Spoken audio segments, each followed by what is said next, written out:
Hi, everybody. Nick here from Basketball Network, and my pleasure is today to introduce Francisco Elson, the legend of Dutch basketball and one-time champion, somebody who I would say had quite international basketball career. Francisco, thank you very much for joining. Thanks for having me on your show, Nick.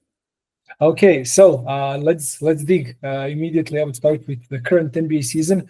Have you been watching the playoffs this year? Are you happy with what you're seeing from this year's postseason? In my personal opinion, it's one of the better ones in the recent years in terms of competitiveness and in terms of basketball that's being played. So, what are your thoughts? It's very interesting to see of how these teams have formulated the style of play to benefit their own, and to benefit the players that they have.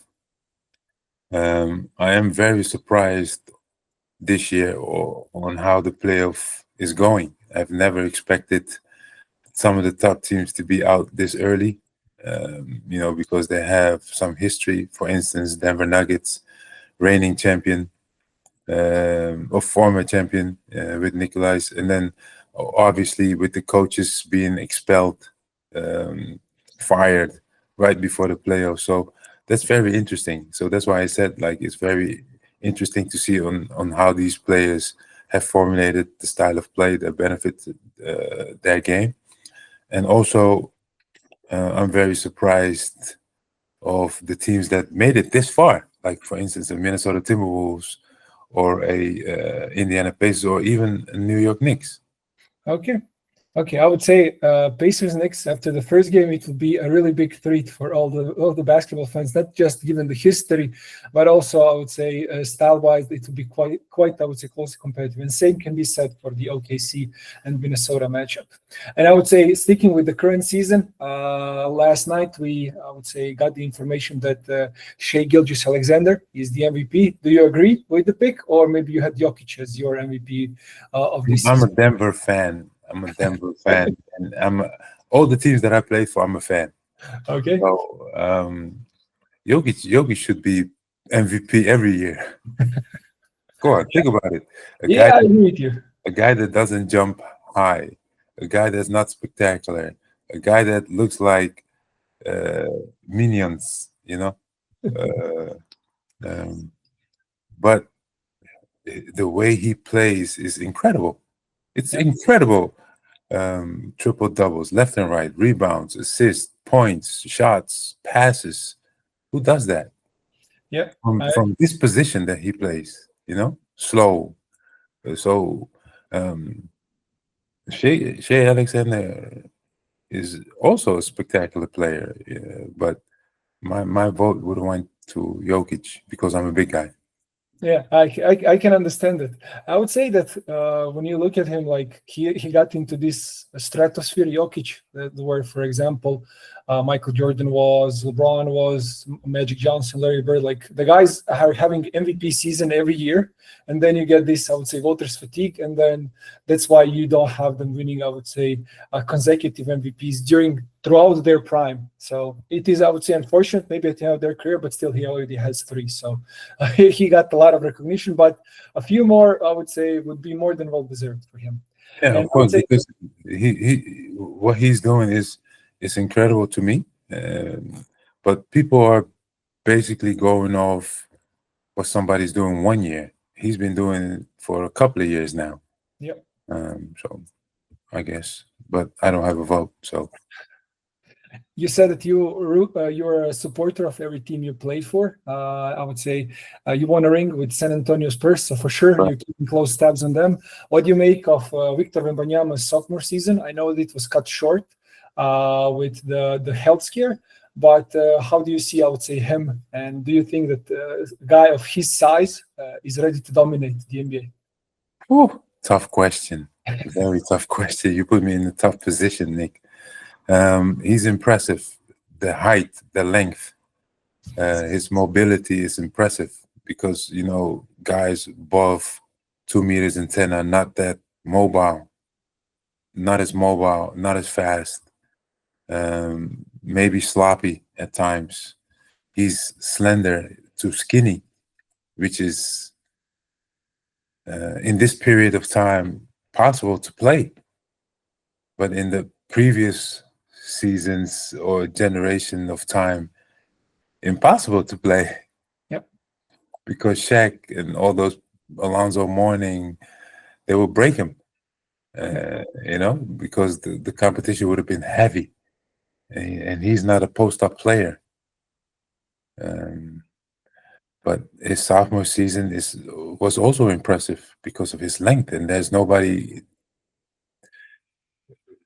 in the NBA at this point that, besides Embiid, Jokic, maybe Antetokounmpo, Anthony Davis, that reached that height above 2 meters 10 centimeters. Yeah. And are physical. So his sophomore season was impressive because there's no resistance. Mm-hmm. And do you think that the future is quite bright then in San Antonio with him? They also have the reigning Rookie of the Year. They brought in De'Aaron Fox. They also have a high lottery pick. Do you think that they're, I would say, maybe a few years away from again competing for the championship? The best coach in the NBA retired or had to quit due to health problems. So now you're in the process of developing a new coach. I don't know. Yeah, it's okay. a tough one because Popovich is the Spurs, and if you look at the Spurs, they're always going to talk about Spurs. But the guy that guided this ship, the captain of this ship, the captain of this organization was Popovich. He's not there anymore. He's the president now of basketball operations. It's totally different. Yep. X and O's is not on the floor, and that was Coach Pop and his staff. And for you to ask if do I see them in the championship caliber team is going to be tough. Even if you have Victor Wembanyama, his health scare that he already had in his year 2 is something to look after. Something difficult is, if you have something like that happen in one place, sometimes they say if you get injured once, you will get injured another time in your career. Yep. So it's going to be tough, and I can't make a prediction right now if he's ready to dominate, because there's other players that are dominating. You mentioned one or two, Nikola Jokic and Gilgeous-Alexander, and then you have LeBron still playing, and even though he's not dominating in the statistics, but he's the record statistic holder in points. And then you have Antetokounmpo. So the list is long. Yeah, I would say thank you for giving your thoughts on this. Let's talk about you, I would say, a bit more. So my first question would be, you're from Netherlands. Netherlands is, I would say, much more worldwide known for soccer or football. I would say, how did you fall in love with basketball, given the fact that you grew up in a country that is, I would say, a birthplace of modern football? And I would say your generation it was, I would say, heavily influenced by some greatest football players of the world. So how did yours, I would say, career and love for basketball start? The love for basketball happened at a young age because my brother used to play. Mm-hmm. And the sport intrigued me because there's more of a camaraderie. You meet basketball lovers, you meet sport lovers, and soccer is something totally different. People tend to, in soccer, I believe, tend to not connect with people as people connect in basketball. With basketball, you create friends for life, I believe, and the sport you can continue to play. And it's an indoor sport, so I don't like the cold weather. Okay.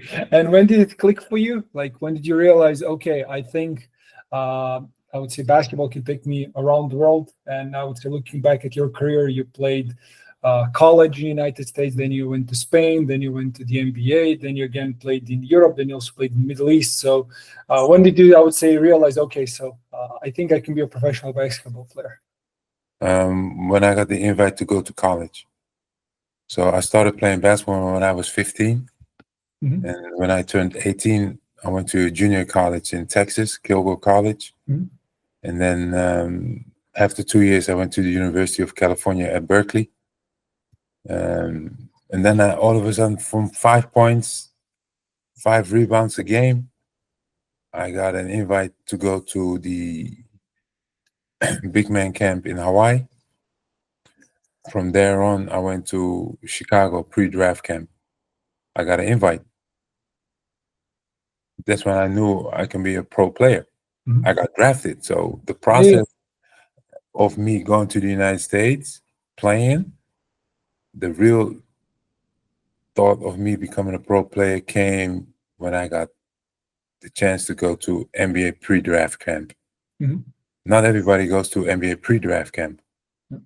Some players get sent to Portsmouth to showcase their skills. I get invited to pre-draft camp. So that meant that I was either going to get drafted or I can go pro. Yep. So, yeah, and was it a big, I would say, change in terms of I would say quality of practices, the facilities, and everything when you left? I would say Netherlands and went to when you said junior college in Texas. Was it? I would say. What was it a big, and I mean not maybe cultural, but maybe I would say from the basketball level, the learning basketball. You said that you started playing when you were 15. So what do you think? the biggest shock was for me how good the players were. When I was 18, the only thing I could do was run and jump. I didn't know how to dribble, didn't know how to shoot. So for me to get this experience of learning how to play basketball was important to me. Not that I learned a lot in college. I learned most of my basketball in Spain and then with the Spurs. But the experience of playing in the US, developing a mentality of hard work, because mainly every college player has the dream of becoming a pro player, and you create your work ethic in college. And I would say then you moved to California. You played for Cal. You played in Pac-10, if I'm not mistaken. You played against some future, I would say, NBA players during those 2 years. I actually looked it up a bit. You played against Arizona. They had like Richard Jefferson and also UCLA, who is, I would say, quite known school. They had like Baron Davis, Matt Barnes. Did you see those guys in college? Did you see was there, I would say, immediately you could see that Baron Davis, for example, would be a future All-Star as a guard? You know what's funny? Yeah. You know what's funny? When I was in college, I didn't even know. I didn't have the understanding of meeting people that would go to the NBA. That's funny to me because I didn't look at the players of, wow, he's going to the NBA. I didn't look at it like that. I was just so focused and so happy to play and run around and having fun. I wasn't focusing on, whoa, that's Nick Ragus. He's going to the NBA. No, I wasn't thinking about that. I was at all. I was just having fun and running up and down the court. So to see these guys later in career of making it to the NBA, I was just in awe. Now that you mentioned it, now that you brought it up, that's a good point. But no, I never had that perception. Okay. And then you mentioned, I would say, after you ended your college career, you said that you went to pre-draft camps and then you got drafted. But then I would say, you went to play in Spain. And you mentioned that you I would say, learned a lot about basketball while you played in Spain. Like that was, I would say, decision that you made. You want to go maybe for a few more years in Europe because you weren't sure if you'll be on an NBA roster. How did you get the decision? Because you said that you were drafted. Yeah, So, I got drafted 41st by the Denver Nuggets, and they told my agent that I needed more experience because my short period of time was 3 years of basketball in Europe, and the level in the Netherlands of basketball is you would laugh. Croatia has a very high level of basketball, and the Netherlands is very poor. It's street level basketball, so there's no guidance at that time that I was playing for me. So I can only speak for me. So I learned a lot in Barcelona because the style of play intrigued me. I went to a very good club, one of the biggest clubs in Europe, Barcelona. Yeah. A great history of basketball, and they taught me how to play, how to set screens, how to roll to the basket, how to look for the open spots. So that's why I got my knowledge a little bit from European basketball. And I would say there is one thing that I have to ask is during your time in Spain, you won a slam dunk championship for a 7-footer. That is not, I would say, something that is quite common. Maybe like Dwight Howard is somebody who you think about, or DeAndre Jordan, but I would say it was quite interesting to learn that about you. So do you remember, do you recall that the competition? Did you come in, I would say, ready to dominate, or what was it? How did I would say, what do you remember most about it? My career in Spain was awesome because everybody knew me in Spain as a dunker, because I was fast. I could jump a little bit. And when I looked at the scoreboard and say, okay, who's participating in the dunk contest, I looked at the people like, these players can't dunk. So it was for easy for me to win this dunk contest. I did a couple of dunks, like throw it off the backboard, put my arm like this, like I can't see the basket, and I won. And in Spain, they probably never saw it before, but for a 7-footer, they already said that it was easy for me to win because the other players that participated in the dunk contest were small guys. Okay. So. And I have to ask, it's also in your time in Barcelona, as you played, I would say, in the early 2000s. You played with young Pau Gasol, and you also played with young Juan Carlos Navarro. Correct. Pau Gasol actually joined in the NBA relatively quickly. And then Juan Carlos Navarro also came for one more season. Like they were, I would say, young stars of Spanish basketball. Yeah. Did you see, I would say, their talent as well, I would say, and saw them again? Like Pau Gasol was a bit unorthodox. He was a 7-footer who wasn't, I would say, as strong, but he was also lanky, but he could shoot, he could pass. So he was, I would say, a prototype of what we see now, I would say, in the NBA. Yeah, exactly. He was, when I was playing in Barcelona my first and second year, he was coming off the bench and he was still playing in the youth of Barcelona. The player that was playing on his position was Ronnie Cycli, because he played a couple of months in Barcelona. And when he left, Pau Gasol moved into the starting lineup with me or Roberto Dueñas. And there was one game we played against Burgos away in the Champions League, or whatever you want to call it. And he exploded that game. He had like 25 points. And from there on, he just took off. The rest of the season was amazing. I never knew he was this skilled until he moved into the starting lineup of Barcelona. We won because of him. We won the cup. We became champions because of him. He was, all of a sudden, the switch just went on. Imagine some kid being 18, 19, maybe 20, and one player leaves from Barcelona and you get placed in the starting position, and then he just turned on the light switch and just second pick in the NBA draft. That's amazing. Yeah. For me, it was an eye opener to say, okay, if he can make it, I can make it. So yeah. And then after a few seasons in Europe, I would say you joined the NBA. You came to the Denver Nuggets. You came to, I would say, young and talented squad in Denver Nuggets. Yeah. You joined, I would say, one of the greatest forwards of his generation, Carmelo Anthony. You played with young Melo. I have to ask, like, as somebody who started playing basketball during the time when LeBron James, Dwayne Wade, Carmelo Anthony joined the NBA, they were always somebody who you look up to. And Melo was always somebody who, I would say, offensively had a pure game, and you played with him relatively early in his career. Yeah. He already then refined, I would say, offensively as like a 19-year-old, 20-year-old. What do you remember about him? Carmelo is an easy, approachable guy. Loves the game of basketball, as you see now in this later of his career. Loves to be around basketball and has a passion for it also. I never he was already good coming out of college. He was good. He developed his game as he grew older. The knowledge of his game always been the same. You know, he's a shoot first player. He's not a passer. He's a scorer. I think he's one of the greatest.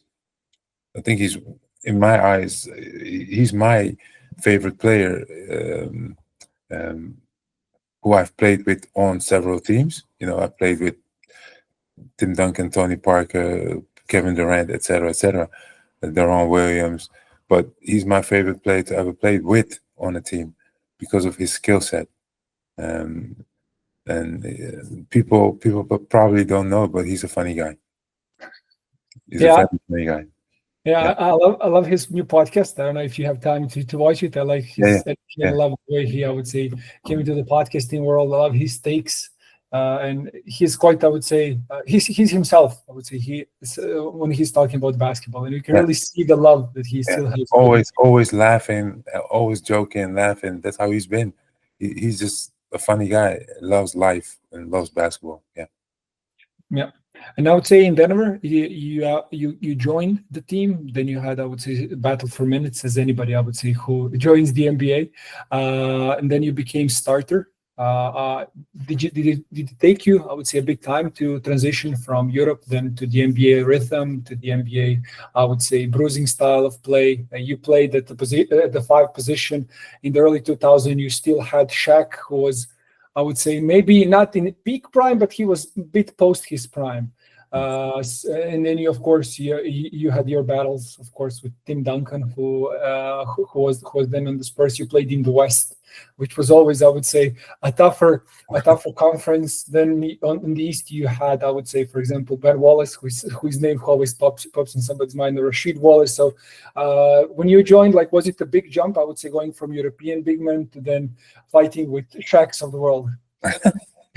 I in Europe it was easier to guard the big man because the big man was basically a screener, rebounder, not as dominant as the NBA player's skill set. You know, the players that I played with or against in Europe had one job is to make space, Mhm. set screens, and roll hard to the basket. And if you catch it, you should finish it. In the NBA, now you get to play against players that are in the post. You know, nowadays they don't play in the post anymore. Everybody's shooting 3-pointers. But in the year 2000, everybody was still a post player. So the physicalness every night was intense. It was intense. It was tough. And I'm not the biggest guy in the NBA with the muscles. So my job was to outwork everybody and be fast. But the transition from Europe to NBA was something I had to adjust to. So the adjustment was hitting the weight room um, um, often uh, to gain some muscles and to stay in shape. Mhm. So yeah, basically. Okay. And then I would say after Denver, you went to join the Spurs. You joined, I would say, prime Tim Duncan. Also, you had maybe younger Manu Ginobili and Tony Parker, and they were also quite, I would say, international team. You also had Fabrizio Alberto on the team. Correct. So maybe I would say I have a few questions regarding the Spurs time. My first question would be, I would say Spurs were quite international throughout Gregg Popovich's tenure. Did you, I would say, see that international talent and influx of international talent would, I would say, overtake the league in the years to come? Like looking at now, when you look at now at your San Antonio Spurs. I didn't know it was going to be this dominant, but obviously, if you're a basketball player or an athlete, players come from all over the world. So domination would be not domination, but influence from out of the US was set to come. Um, and the Spurs organization is one of the leading organizations in international players. And if you look at it, basketball is a global sport.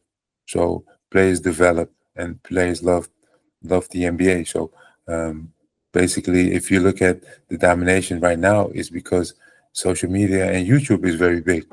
Mhm. Players develop and league develop. So I'm happy to see that the European, the Europe is showing their skills. So the Americans can say a lot. Mhm. Yeah. Okay. Okay. And then I would say I have to ask about big fundamental Tim Duncan. Yeah. He's always somebody who is, I would say, a model of the superstar. He came to work. He won 5 championships. He won every, I would say, possible individual and team accolade. Mhm. I would say, and you mentioned that you played with some other stars. Was he, I would say, the most unique type of character in terms of, I would say, he's focused on, I would say, business of basketball, like, or was it, I would say, or people don't know, I would say, Timmy, because they have never been their teammates. He's indeed a special character because he's very introvert.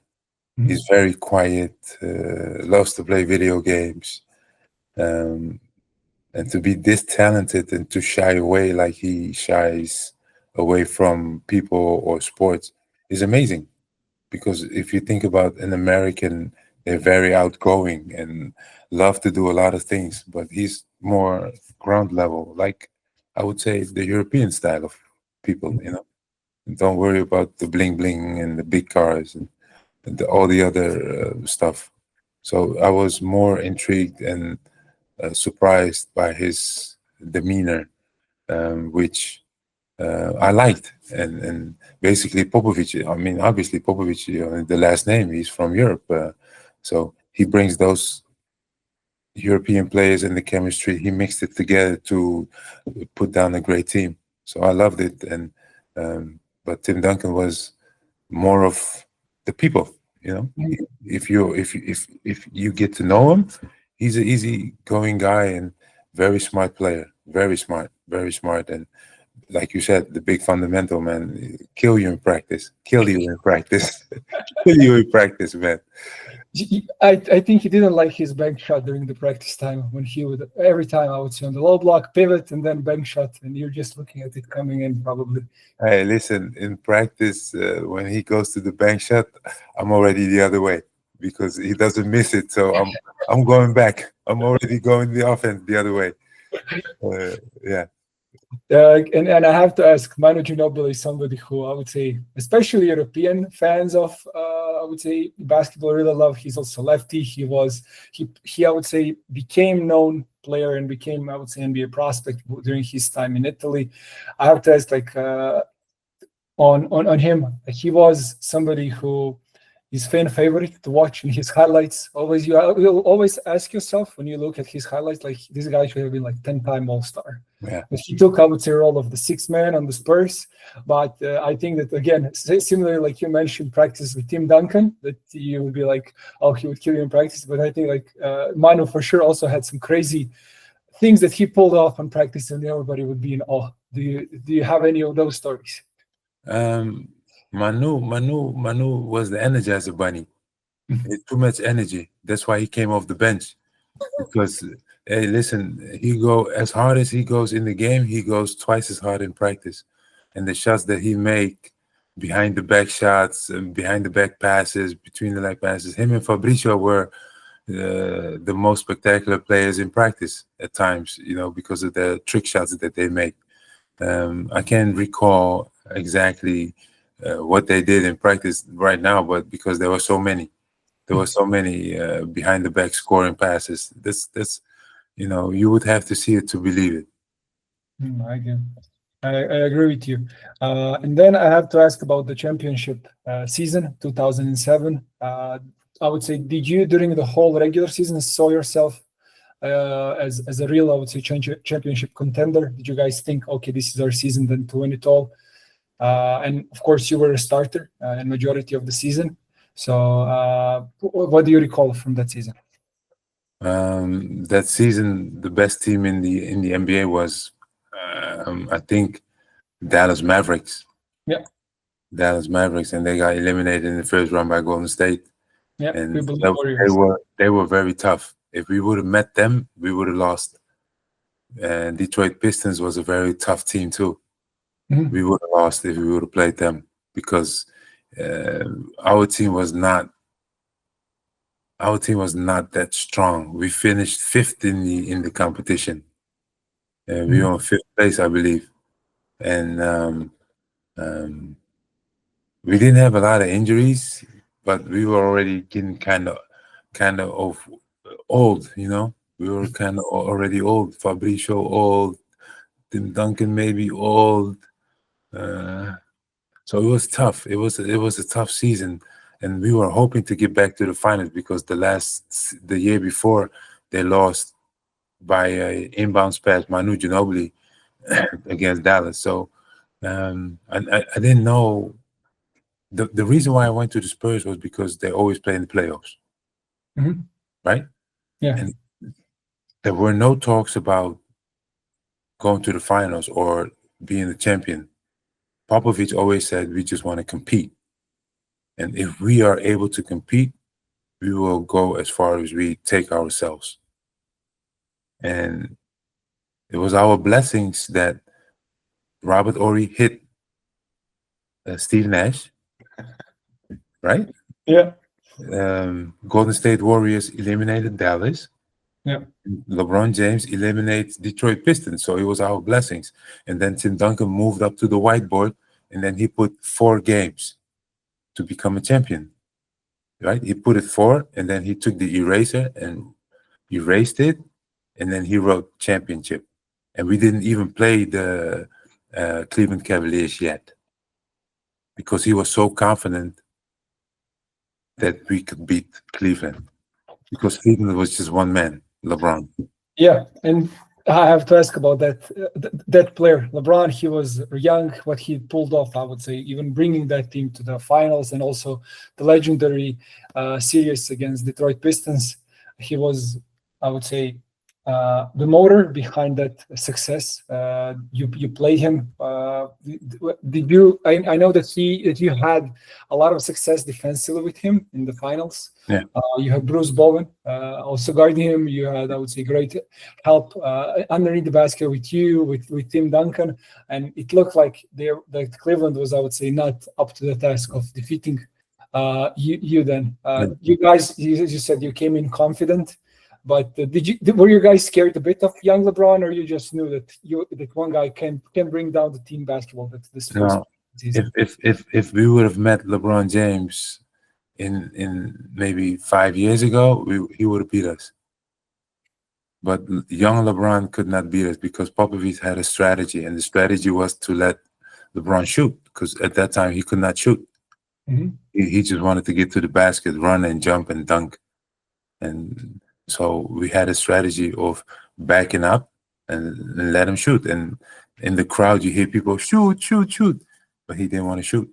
So we were that confident in our abilities to defeat him. Okay. Okay. And then I would say the last question on the Spurs would be, of course, Gregg Popovich. I recently also had an interview with one former Spurs player, Pops Mensah-Bonsu, and he mentioned that Gregg Popovich is not a coach, he's a leader. Do you agree with his assessment that Gregg Popovich doesn't just focus on, I would say, basketball tactics, but he's the leader of men? And I would say that is something that he's not the only person to say. That Popovich is, I would say, quite unique in that he's the motivator, that he really knows how to lead his troops at the end of the day. That's correct, man. His staff, he's a leader, so he guided his staff to become the best, of the plan that they have to be to build a team that can execute plays, and he's indeed more of a leader, a manager of a team because he has the knowledge and the smarts to put you in the right position to manage you as a player, as a person. That's why everybody loves Pop. There are not a lot of coaches that players respect in the NBA. If you look at it, the games that they play against Popovich, they always go and say hello to him. You saw the interviews about him, about players when he had the stroke. So everybody loves the guy because he's more of a player's player. He's a player's coach, and he puts the right arm around you because he cares. It's not always about basketball. There's bigger things in life than basketball. and he makes that play. And when you understand that, you will play hard for the guy because Yeah. he will sacrifice anything for you to succeed. Yeah. Yeah. And then I would say after your stint with Spurs, you got traded to Seattle. You joined the young Supersonics. I would say those are the last years of Seattle Supersonics. They had young KD. They just joined. I don't want to ask you just about young KD. I just want to ask you: do you think that Seattle is should again get their own basketball franchise? Were the fans in Seattle really unique? Because I know that that is always the story that Yeah. Seattle has the best basketball fans. Mm. Yeah, is that true? I think every arena has great fans, man. It just depends on how you live it, as a player. But during the games, you don't really listen to the fans. I don't. Mhm. You just focus on the game. But um, they have great history. They have great history. They made it to the finals 2 times. They have great players come through Seattle. But I believe that every organization, every team has great fans. Mhm. You see it because the arena is full of people. Come on, Yeah. you know. Yeah. So how can you say, yeah?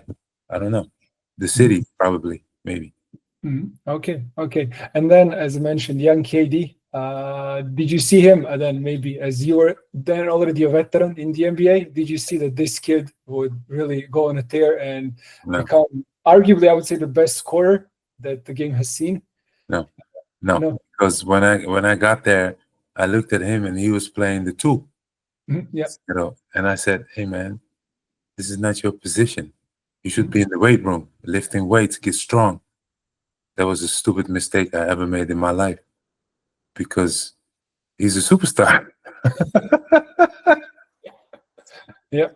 Yeah, I Yeah, remember he played the two in his season in Seattle in his first season. Then he was moved to three to yeah, the small forward, and then I would say as he progressed in his career, he started to play also a lot of power forward. yeah. Because we played one game against Golden State, and he was guarding Baron Davis, I believe, and he scored 44 points. He scored 44 points. So I was like, you know what? You should play the two. Yeah, you should play the two. Don't listen to what I say. Yeah. Yeah, yeah, and then I would say you played also on the Philadelphia 76ers, and then you joined the Utah Jazz. And why I mentioned Utah Jazz is because maybe you're one of the few lucky players that actually had a chance to be coached by several Hall of Fame coaches. Exactly. So comparing maybe Jerry Sloan, who similar to Gregg Popovich, when you think about the Utah Jazz and their coaches, you think about Jerry Sloan. Same thing for the Spurs. Can you compare those two? I would say great coaches in terms of their style and their approach to players and their maybe tactical approach to basketball. Okay. Yeah, that's a good question. Thank you for asking me this question because I'm gonna tell you very short. Yeah. Popovich is the master. He's the master. Jerry Sloan, I thought he was going to teach me how to be aggressive, hold, pull, because Utah Jazz play a lot of dirty games. Mhm. But his practices took 1 hour. Mhm. That I can see why that is. I would say the way that was surprise to you. So he was not, I would say, focused that much on. Because he was already older. Mhm. He was older, and the practice from the minute that you walk in, Mhm. get dressed, practice starts. The practice, no, let me tell you, the practice starts at 10 o'clock, Mhm. not 9:59, not 10:001. No, exactly 10. Mhm. Yeah, he will stop, wait, and look at the clock, and then when it turns the big tick, 10, Mhm. then he said, "Okay, let's go." And then 11 o'clock, so the warming up, Yeah. 5 minutes, 10 minutes. Okay, shooting, 5 minutes, 10 minutes, and then explaining, 5 minutes, 10 minutes. So that's already 40. And Yeah. then maybe some pickup, and then 1 hour and go home. No tactics, no nothing. Yeah. 1 hour. So Yeah. compared to Popovich, he's gonna put you through hell. He had 6 baskets, 6 different stations. Hard work, hard work, hard work. Yeah. So Yeah, I can see the difference. that's why Popovich has 5 championships. Jerry Sloan of Sloan 0. Yeah, yeah, Mm. I can see the difference. Yeah, me too. I can live this difference. Yeah. And I would say the last question about your career-wise is that you spent the last part of your career in Middle East in the Iranian Basketball Super League. How did I would say what happened that you joined? I would say Iranian Super League. You didn't come maybe to the Netherlands or maybe came back to Spain, where you became, I would say, where you grew as a player to become an NBA prospect. Mm-hmm. I also played 2 years in Milwaukee Bucks, but Yeah, yeah, but yeah, but but for me to go to Iran was an experience. Mhm. I'm a cultural guy. I like to explore culture, and I was hurt at that time. I had a knee problem, so Barcelona had asked if I wanted to play. I knew I was going to make it, so I said no. I want to wait for the NBA. Mhm. Then Iran came, and my friend, his father has a construction company in Iran, and I went on holiday, and I signed Mhm. because I thought Iran basketball. I never heard of Iran basketball, of being anything good. But it was an experience, and maybe um, hard to believe, but it was good basketball. Okay. It was good basketball, not Spain level, Croatia level, Turkey or France level, but it was decent basketball. And Oh, I took nice. a chance. I took a chance, and it was okay. Yeah. It's not a big story, but it was okay. Mhm. Okay. And then I would say you mentioned that you also played on the Milwaukee Bucks. That was on, I would say, at the later stage of your career. Yeah. Again, I would say that was quite international team, if I recall. Rocco Ukic. Yeah, Rocco Jokic, Ersan Ilyasova also played there. Yeah. And you played with the streaky, I would say, lefty shooter Michael Redd. Michael Redd. With Luke Hamut also was the young forward on that team. Yeah. You moved after several years in the West to the East. Was there a big difference as it is maybe now? Because players say that there is a big difference between how West Coast teams played compared to the East Coast teams in Yeah. terms of style, tempo, and everything. East is more physical, man. Really? Yeah, East is more physical than the West because the West is more run and gun. Mhm. Running free, no defense, just playing. Maybe that's changed now, but the style of play in the East was a lot of banging, a lot of big guys. When I was playing, um, more physical. I mean, Shaq played in the East with Miami, um, but on the West it was more skilled players. More skilled players. That's why if you look at the All-Star weekend or the competition going into the playoffs, the East will always have a bad record, and the West will always have a positive record, and players of teams trying to make it to the playoff in the first 8. The East, even if you have a losing record, you can still make the playoffs. Yeah. So the West was more, like I said, more skilled players. More players would love to play in the East because they can show their skills. Look at me behind the back, between the legs, trick shots. Now, if you come to the West, okay, you're gonna get hit to the floor a lot. So that was a big adjustment for me to realize that running was tougher on me because you get tired a lot because the guys in the East were heavy Mhm. and not as skilled. They just bang you. But yeah, that's the biggest differences. Oh. And do you think that I would say in the modern basketball, when you compare it to, I would say, when you played to right now, do you think that player of your caliber I would say, easily be a part of the NBA roster? Would you add maybe I would something? kill it right now. I would kill it. Okay. Or would you add something to your arsenal? Maybe a bit more 3-point shooting, a bit more face up. So you were, I would say, mobile. For a 7-footer, you were defensive minded. You were a good rebounder. So I would say there's always, I would say, need for players of that caliber. But I would say, looking at it, the days it's 5-out system. Do you think that you would add a 3-point to your arsenal, or maybe you actually were shooting threes, but during the time when you played, you were not even thinking about shooting threes? I think I would put to my arsenal a real good mid-range jumper. The three would be something from the corners. If I really had worked on it, that would be something I could place in my arsenal. But the running and the defensive, I think I would be a great fit for Golden State. Because they run a lot. I love to run. I love to be wild, rebounding, blocking shots, and show your skills. And my skills would have been a mid-range jumper to perfection. I think that you in your prime on the today's Golden State Warriors, that sounds like a great match. I have to say, that would be a great thing to watch. I would say, especially because the 5 position would be so easy for me, because I could switch out on a small guy because I'm lateral, I'm quick, I'm fast, run up and down, I can guard. So yeah, that would be me, Draymond. 5, 6, 7 championships, man, easy. Yeah. And I ask all of the players who we interview the same question. When you played, who was maybe your toughest matchup that you remember? Like when we are meeting these guys, they're on our schedule.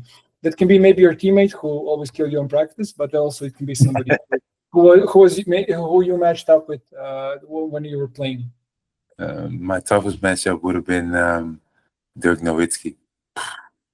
Tough, man, because he can post you up, he can dribble, he can drive, shoot the fadeaway. You never know what he was going to do. It looks like he's going to the basket, and then he stops, and then going way back, one leg up behind the head, like Bird. Yeah. Tough.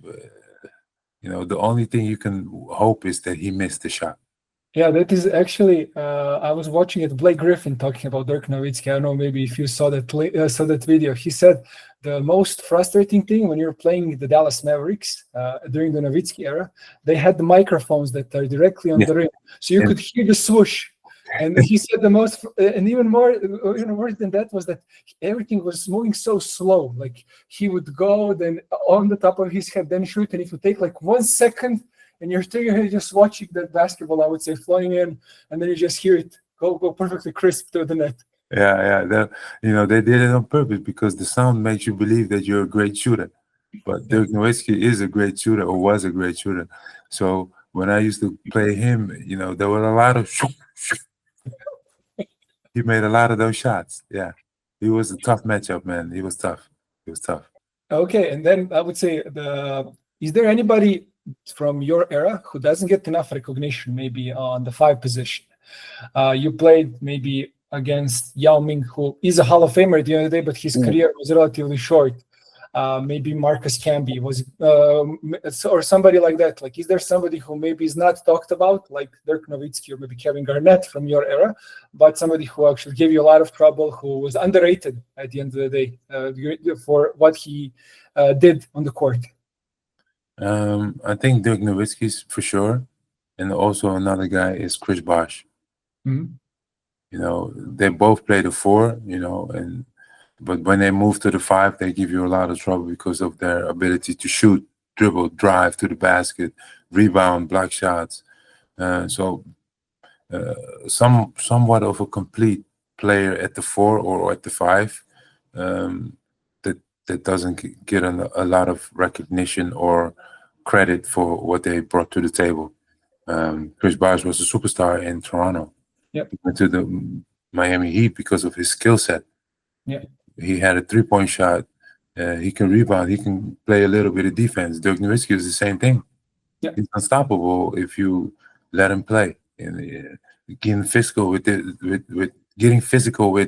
Dirk was not an issue, because he would be in trouble because he can try to put it on the floor. It's not like he was slow. It was because of his skills. Mhm. So I believe those two players. And I have to then come back when I mentioned Yao Ming. Your reaction was, "Oh, he was a giant among giants." How Yeah, is like you're a 7-footer, so you're taller than 99.9% of everybody, and then you competing with Yao Ming, who was listed at 7'6", who makes you look short. So and made me look short and made me disappear. So if I stay behind them, you don't see me because I was so skinny. But he was like a tree. He was like a tree, heavy, big legs, strong. If he hits you with the hip, 10 days you had an injury list for sure. But he's another player that doesn't get a lot of credit. He push you under the basket, knows how to play the game, had a good, decent shot, post-up player. I hated to play against him. I hated it because it's gonna, you know, work you to exhaustion. Because because of his strength, is Chinese, the Great Wall of China, man. What the hell? yeah, He was tough. Yeah, yeah. I remember playing with him in video games. He was always a cheat code. You take him, you can't lose. you cannot. Yeah, he was a cheat code. Yeah. Yeah. And then I would say to conclude everything about basketball is that you also played for national team for years, but you mentioned that I would say Dutch level of basketball is not maybe up to the standards of some other European countries. So why do you think it's been so hard for Dutch basketball to make, I would say, some breakthroughs, to maybe have more and more talent go to maybe not just in NBA, but also to play in top European clubs? What do you think that is missing in Dutch basketball these days? I think the belief Mhm. that the players can play in Europe, um, the belief from organizations here in the Netherlands to give these kids a chance to really play. They still, and every country does it, collect foreign players from America to play, but sometimes you have to make your own national players the stars of the basketball competition, and educate your coaches on how to develop these players. So Mhm. where you have a great competition, and then when you have a great competition, for instance, like in Spain or something like that, then you can grow, and then you give the kids some chances to play in Europe or in the NBA. Mhm. But if you don't have the capacity to give these kids a chance, then it's always going to be small, because Mhm. these young players are going to look to other countries. For instance, they're going to go to college, they're going to go to Spain, they're going to go to Germany or France. But in order for you to have a great competition in the Netherlands, you need to develop something here for them to stay. Mhm. Okay. And do you think that the Dutch basketball is on the right track, or you think that there is a lot more needs to be changed? Well, 3-on-3, we're pretty good, right? 3-on-3. Yeah. Yeah, the Netherlands is the Olympic champion and Yeah. world champion. Yeah. So on 3, but on 5-on-5 it's totally different, because there's some history, and the history is that all the other countries have great players and have a passion for basketball, and that's why they are still behind. Mhm. Okay.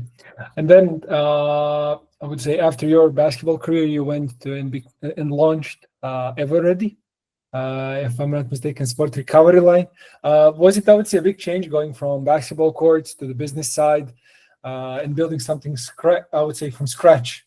So, It's tough. I'm at the office right now, and everybody's looking at me like I'm who is this guy talking to? But yeah, from being an athlete to becoming an entrepreneur in a sports product care line, it's a totally different ball game. It's a totally different basket. It's not a 2-point basket. You need it's Basketball is for 2 hours. And you go home. If you want to play, you play. If you don't want to play, you don't play. And if you're good, you don't have to work on anything.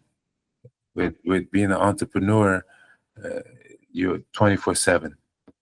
24/7. You go to sleep with thinking about your brand. You wake up with your brand. It's tough. it's tough. But if you do it right, you will enjoy it. Okay.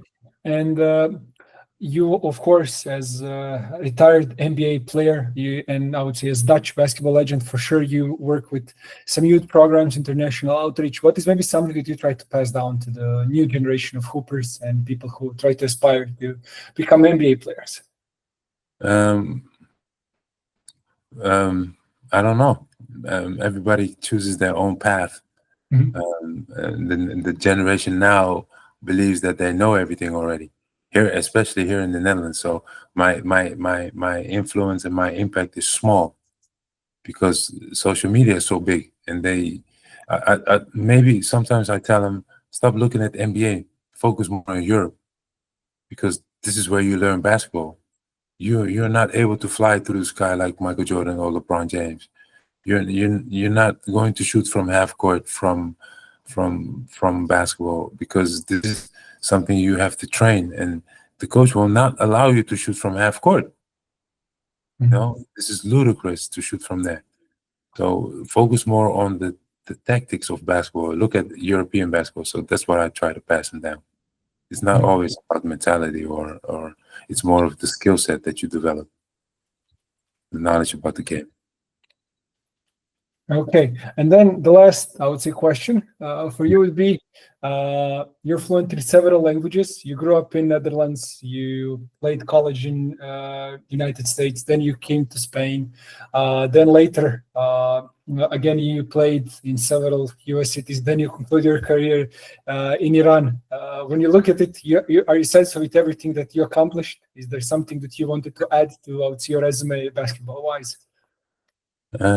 No, because basketball have showed me a lot of parts of the world that I never could have dreamt of, and I'm very thankful of the people that helped me to become a